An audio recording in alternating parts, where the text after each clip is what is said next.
warahmatullahi wabarakatuh. Alhamdulillahirabbil alamin wa bihi nasta'in ala asrofil anbiya'i wal mursalin sayyidina Muhammadin wa ala alihi wa sahbihi ajma'in, amma ba'du. Pertama-tama dan yang paling utama, marilah kita panjatkan puja kepada Yang Maha Kuasa, puji kepada Yang Maha Suci, serta syukur kepada Yang Maha Ghafur. Hakikatnya Allah Subhanahu wa taala yang telah memberikan kita beribu-ribu nikmat, bahkan berjuta-juta nikmat. Di antaranya nikmat iman, nikmat Islam, nikmat sehat walafiat, dan nikmat panjang umur. Salawat bertangkaikan salam semoga tetap selamanya terlimpah curahkan pada junjungan kita yang telah membawa umatnya dari zaman jahiliyah ke zaman Islamiyah, yakni Habibana wa Nabiyana wa Maulana Muhammad sallallahu alaihi wasallam, kepada para keluarganya, kepada para sahabatnya, tabi'in tabi'atnya, serta kepada kita selaku umatnya yang mudah-mudahan mendapatkan syafaat di yaumil qiyamah. Amin ya Allah ya rabbal alamin. Alhamdulillah, pada kesempatan yang berbahagia ini, izinkanlah saya menyampaikan sebuah materi mengenai akhlakul karimah. Teman-temanku, dimanapun kalian berada, yang insya Allah Allah muliakan. Pada masa pandemi seperti sekarang ini, tentu penyampaian mengenai pengetahuan agama haruslah tetap dilaksanakan. Karena pada masa seperti sekarang ini, bukan hanya iman, bukan hanya imun saja yang harus dipertebal, tetapi keimanan kita pun harus lebih dipertebal lagi. Teman-temanku, seperti sudah kita ketahui bersama, akhlak merupakan suatu kebiasaan. Karena di dunia ini hanya ada dua macam akhlak. Yang pertama, akhlak terpuji atau akhlak mahmudah, dan yang kedua, akhlak tercela atau akhlak mazmumah. Tentu yang dimaksud dengan akhlakul karimah adalah akhlak terpuji atau akhlak mahmudah. Sebagaimana firman Allah Subhanahu wa taala dalam Quran surat Al-Qalam ayat 4. Bismillahirrahmanirrahim. Wa innaka la'ala khuluqin 'azim. Yang artinya, sesungguhnya engkau Muhammad adalah budi pekerti yang baik, budi pekerti yang agung.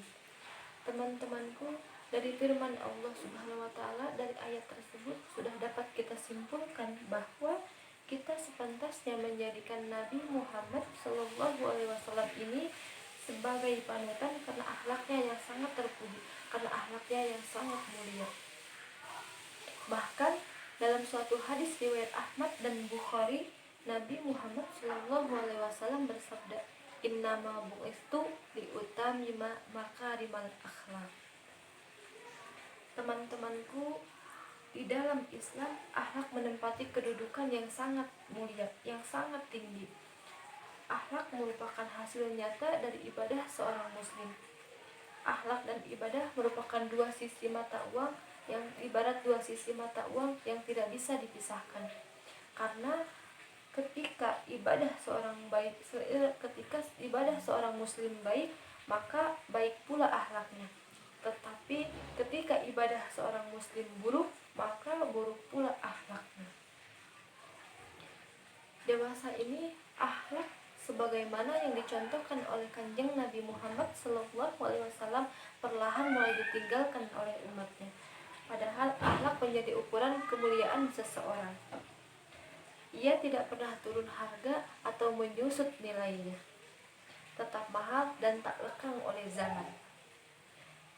Sebagaimana kita ketahui bersama, telepon genggam yang mempunyai nilai yang sangat berharga karena hanya dimiliki oleh beberapa orang saja. Tetapi ketika telepon genggam ini dimiliki oleh hampir semua orang, maka disitulah nilai berharga yang ada pada telepon genggam tersebut tak lagi melekat padanya.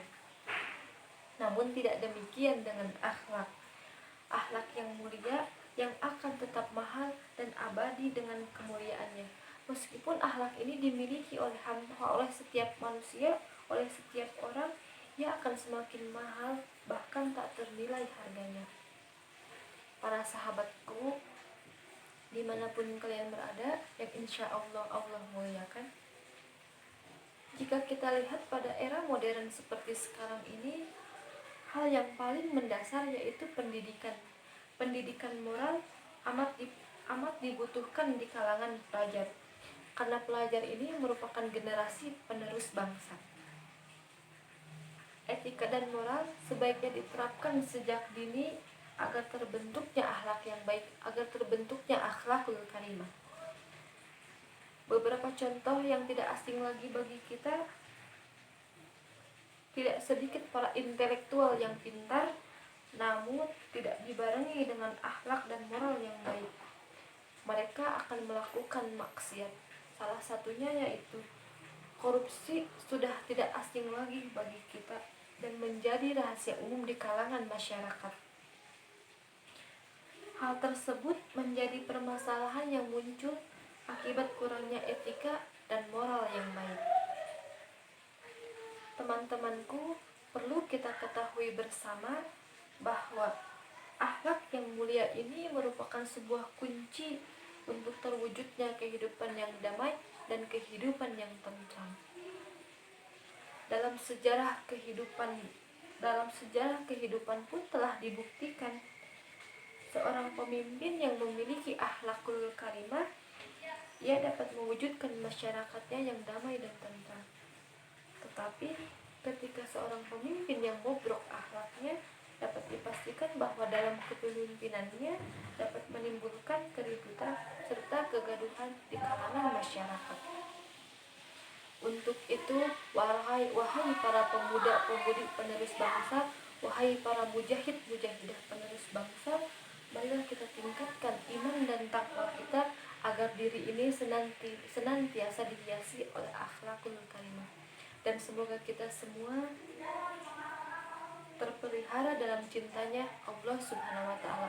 Wallahu a'lam bishawab. Demikian yang dapat saya sampaikan. Mudah-mudahan teman-teman sekalian dapat mengambil kesimpulan dan dari pembahasan yang tadi saya sampaikan. Kurang lebihnya saya mohon dibukakan pintu maaf yang sebesar-besarnya karena saya masih dalam tahap belajar. Ditutup. Wassalamualaikum warahmatullahi wabarakatuh.